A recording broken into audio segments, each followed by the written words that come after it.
Hello दोस्तों, good morning. कैसे हैं आप सभी लोग? होप सो सभी लोग बहुत ही ज़्यादा अच्छे होंगे। मैं भी अच्छी हूँ। स्वागत है आप सभी का मेरी आज की नई वीडियो में। तो सुबह के ना 10 बज चुके हैं और आज के व्लॉगिंग की शुरुआत हो रही है खेतों से। तो आजकल ना पहाड़ों में चल रही है सरसों की बुआई। तो हम लोग भी आज सरसों की बुआई के लिए खेत में आए हुए हैं।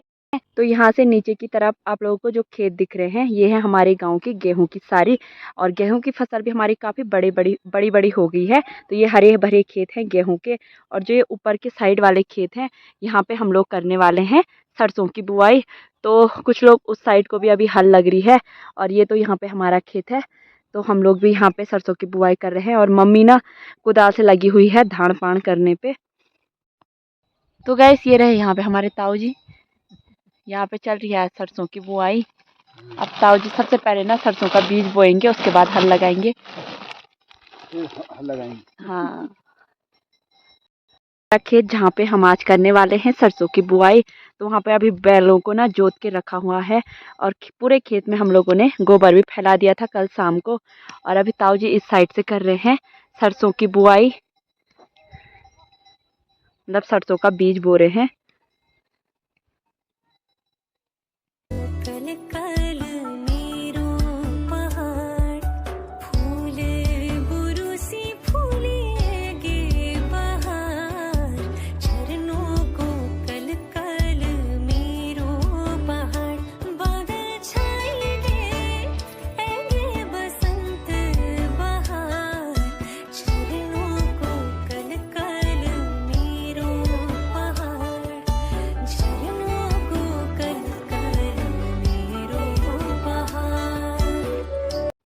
तो दोस्तों अभी सुबह के टाइम काफ़ी ज़्यादा अच्छी धूप भी आई हुई है और मौसम भी एकदम साफ से हो रखा है।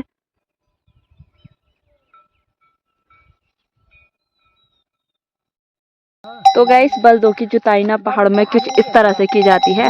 ऊपर से उसको मतलब बैलों को इस तरह से आपस में जोत दिया जाता है। और ये रही हमारी हल, जिससे हम खेत में जुताई करते हैं। हल लगने से पहले हम लोग पी रहे हैं यहाँ पे चाय, क्योंकि चाय ना हम लोगों के साथ में ही चलती है। मतलब जहाँ जहाँ हम खेतों में जाते हैं वहाँ वहाँ हम चाय भी ले जाते हैं। तो पहले चाय पीते हैं और सुबह की जो थकान थी उसको दूर करते हैं। फिर बाकी काम पे लग जाते हैं उसके बाद। क्योंकि ना हल लगने के बाद और सरसों की बुआई के बाद खेत में धान पान का काम भी होता है। तो देखते हैं क्या क्या होता है। फिर फिलहाल तो चाय पीते हैं। और खेत में चाय पीने का ना एक अलग ही आनंद होता है। तो गाइस अभी चाय पीने के बाद यहाँ पे हल लगनी स्टार्ट हो गई है। तो ताऊ जी तो हल लगाएंगे और हम लोग ना, ये आप लोगों को दिख रहा है कुछ इस तरह से बना, इसको हमारे यहाँ बोला जाता है डिलर। तो ये आता है डोल हारने के काम, मतलब जो मिट्टी के गोले होते हैं बड़े बड़े, उनको इसकी सहायता से हम लोग फोड़ते हैं यानी कि तोड़ते हैं। तो दिखाते हैं आप लोगों को किस तरह से ये हमारा हथियार काम करता है।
सो गाइस अभी हमारे पूरे खेत में हल लग चुकी है। अब बारी है खेत में डइयो पीसने की। तो हल लगने के बाद खेत में डइयो पीसा जाता है और डइयो पीसने से ना जो मिट्टी है वो एकदम समतल हो जाती है।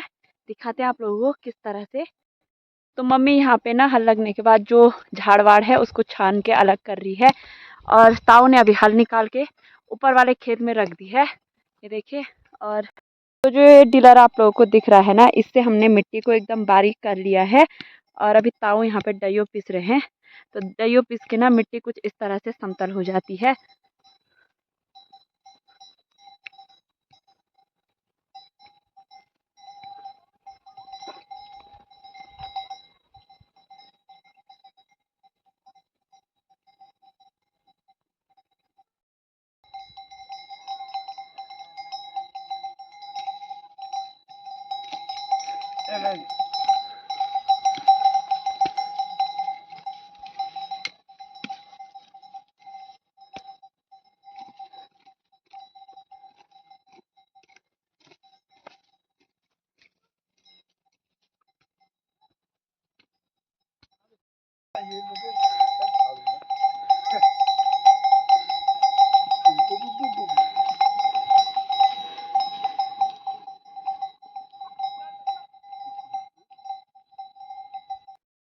तो गाइस अभी दिन के ना 2 बज चुके हैं और हम लोग भी आ चुके थे 1 बजे के करीब खेत से। तो हल लगने के बाद जो वहाँ पे थोड़ा झाड़-वाड़ होता है, उसकी धान-पान की हमने खेत की।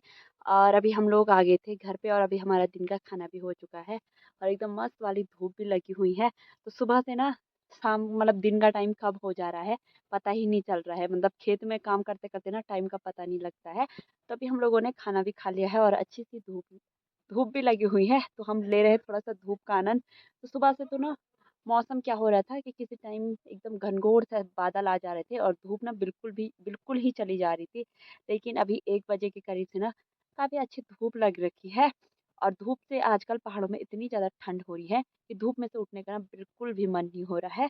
तो फिलहाल थोड़ा-सा यहाँ पे रेस्ट करते हैं, मिलते हैं आप लोगों को बाद में।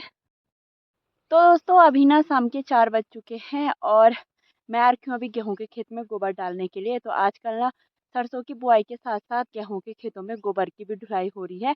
तो हमारे पहाड़ों में क्या होता है कि गाय-भैंस लोगों ने सभी ने पाले हुए होते हैं।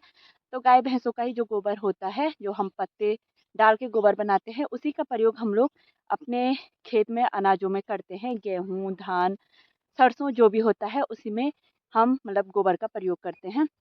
हमारी गढ़वाली भाषा में गोबर को मॉल बोला जाता है। और कोई मतलब किसी भी प्रकार की रासायनिक दवाइयों का प्रयोग हम लोग खेतों में नहीं करते हैं। बस गाय का गोबर डालते हैं और बाकी इंद्रदेव पर निर्भर रहते हैं। मतलब बारिश के भरोसे रहते हैं फसलों के लिए कि बारिश होगी तो फसल अच्छी होती है, कभी बारिश ज़्यादा होती है तो फसल खराब हो जाती है। तो वो भगवान की इच्छा है कि बारिश कैसे होती है कि नहीं होती है। वैसे आजकल सभी लोगों को बारिश का बेसब्री से इंतज़ार है, लेकिन बारिश नहीं हो रही है क्योंकि गेहूँ की जो फसल है वो काफ़ी बड़ी हो गई है और फसल ना हल्की-हल्की पीली जैसी पड़ने बैठ गई है क्योंकि पानी की कमी हो गई है। तो बहुत टाइम से बारिश नहीं आई है, बहुत महीनों से 1-2 महीनों से। तो बारिश की ज़रूरत है गेहूँ के पौधों के लिए। तो देखते हैं कब तक बारिश आती है। फिलहाल मैं खेत में ये गोबर फैला लेती हूँ। गेहूँ की फसल की बात मैं करूँ तो गेहूँ के जो पौधे हैं वो इतने बड़े हो चुके हैं और गेहूँ के खेतों में एकदम हरियाली सी छाई हुई है। और गोबर को हम लोग खेतों में फैलाते हैं कुछ इस तरह से गेहूँ में। और अभी शाम के टाइम पे ना धूप भी जा चुकी है। सिर्फ़ जो आगे की पहाड़ियाँ आप लोगों को दिख रही हैं, उन पहाड़ियों पे धूप बची हुई है हल्की-हल्की। बाकी ऊपर की साइड को अंधेरा-अंधेरा जैसा होने बैठ गया है। और अभी मैंने ना गोबर को फेंक दिया है, खेत में फैला लिया है। तो गोबर को मैं लेके आ रखी थी इस वाली कंडी पे मतलब सोल्टी पे। तो आप लोग देख सकते हैं कि पहाड़ के लोग कितना कठिन परिश्रम करते हैं तब जाके हमारी फसल हो पाती है। बीज से मतलब फसल बनाने में जो कठिनाई जो परिश्रम लगता है वो एक पहाड़ी से बेहतर कोई नहीं जान सकता है। तो गाइस होप सो आप लोगों को ब्लॉग अच्छा लगा होगा एंड ब्लॉग अच्छा लगे तो वीडियो को लाइक कमेंट जरूर कीजिएगा। इसी के साथ आप लोगों को मिलते हैं एक नई ब्लॉग में, तब तक के लिए बाय बाय।